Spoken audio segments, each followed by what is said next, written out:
Syederalun Serbia dan Kosovo kembali bersih tegang, baku tembak pun terjadi di perbatasan kedua negara tersebut pada Minggu 31 Juli 2022. Ketegangan terjadi di Kosovo Utara ketika penduduk etnis Serbia memblokir jalan-jalan dan orang-orang bersenjata yang tidak dikenal menembaki polisi.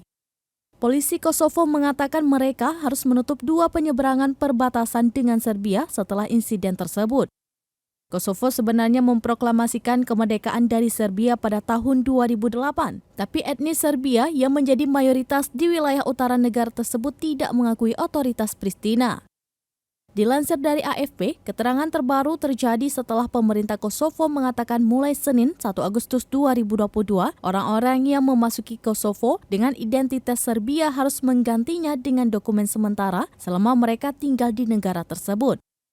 Ketegangan besar terakhir di kawasan itu terjadi pada September 2021 ketika ratusan etnis Serbia melakukan protes setiap hari dan memblokir lalu lintas di dua penyeberangan perbatasan.